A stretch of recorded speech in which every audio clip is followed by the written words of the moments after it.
Welcome to the Deep Dive. This is where we take the content you're curious about, all that information floating around, and try to crystallize it into, clear insights, those aha moments. Yeah. We know you want to get informed, get it quickly, but also get it right. So today, we're diving into something really quite powerful. Humble yourself and pray, unlocking breakthrough through surrender. Yeah, and this deep dive, it's actually building on a specific segment. It comes from the Faith Beams GP podcast. Mm-hmm. It was part 2 of their 5-part series, The Healing Journey, Understanding 2 Chronicles 7.14. Right, and if you were with us for part 1, you remember we talked about divine identity. Yeah. Being God's people called by his name. Foundational stuff. Absolutely foundational. And today builds right on top of that. Which brings us straight to the core of what that verse, 2 Chronicles 7.14, calls for next. Our mission really is to unpack what biblical humility actually means. Mm-hmm. Its connection to prayer, which is undeniable, and how this posture, this way of being can lead to real breakthrough. And breakthrough can mean so many things, right? Internal peace, actual tangible health. Exactly. And the key thing, the source stresses this, it's about surrender, not weakness. That's a huge distinction we need to make. It really is. And what's fascinating is seeing how this message connects globally. I'm talking to listeners in Nairobi, New York, the Philippines, India, Brazil. It resonates everywhere. It does seem universal. So we're going to explore, what does it mean to humble oneself beyond the usual ideas. Yeah. We'll look at history, some biblical stories, and then bring it right up to today. Real people, modern experiences, showing the impact. Okay, I'm keen to start with that definition then.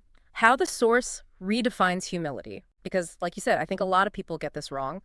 What are the common mistakes people make? That's a great starting point. The source material is super clear on this.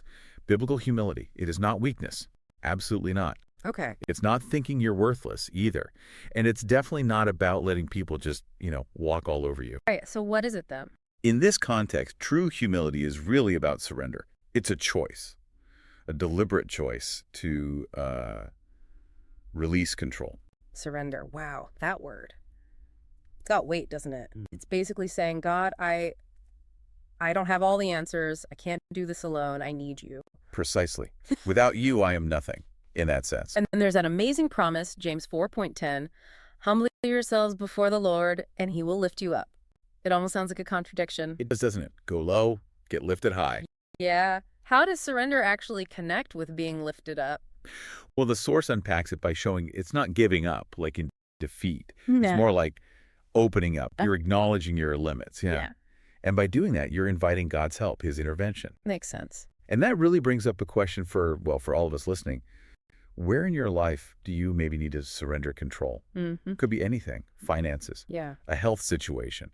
Maybe your relationship that's strained. Your future plans even. Right. It's about intentionally choosing that posture. Yes. Intentionally choosing humility. And what always strikes me is how consistently, throughout the Bible especially, God responds to this posture. It's not just a theory. Oh, absolutely not. It's a proven principle. We see it time and again. The source highlights 3 really powerful examples. Okay, let's hear them. First, King Hezekiah, this is in 2 Kings 19, he gets this terrifying letter from the Assyrian king, basically threatening total annihilation. Right, the superpower of the day. Exactly. And what does Hezekiah do? He doesn't immediately start polishing his armor or drafting soldiers. No. His first move, his act of humility, was radical. He goes straight to the temple, lays that letter out before God, and just prays. Yeah.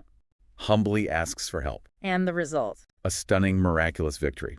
God intervened directly. Wow. That really speaks to not just relying on our own strength, doesn't it? How does that apply, say, to someone listening now who feels completely overwhelmed, like they have to solve it all themselves? That's such an important connection.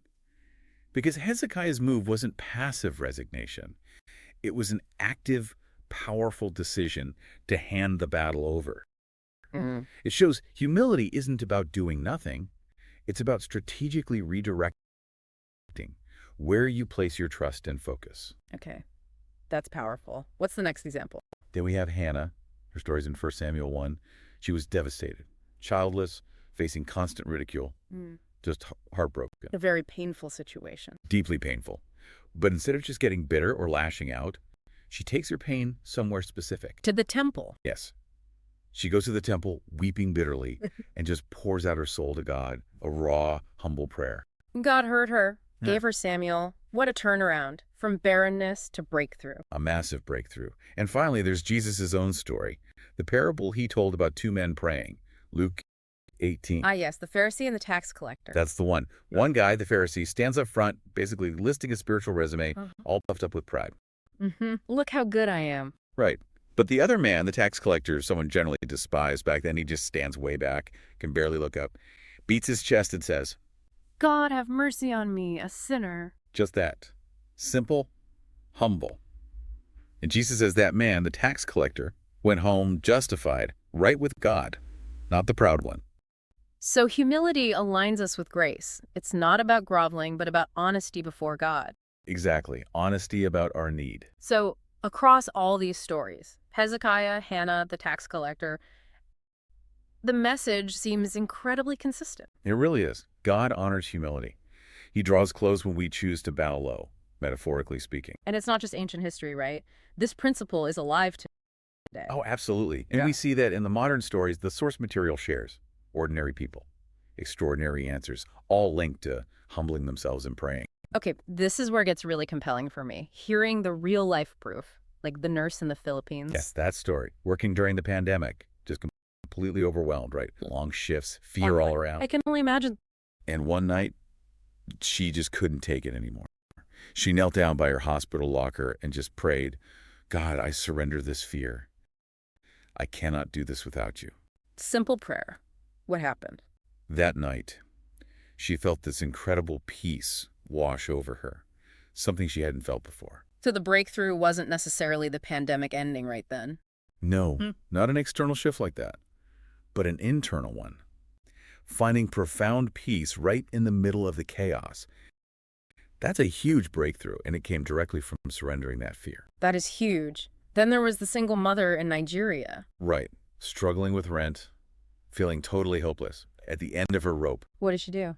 She fasted, humbled herself, and basically just told God, I surrender this situation. You're my provider. I trust you. The very next day, someone from her church unexpectedly offered to help cover her bills. Just like that. Wow. That's tangible help. Absolutely. It shows how practical help can show up when we stop trying to force things and just release control. You know, trust. It's like a tangled knot. Yeah. Sometimes pulling harder just makes it tighter. A gentle, humble approach works better. Often, yeah.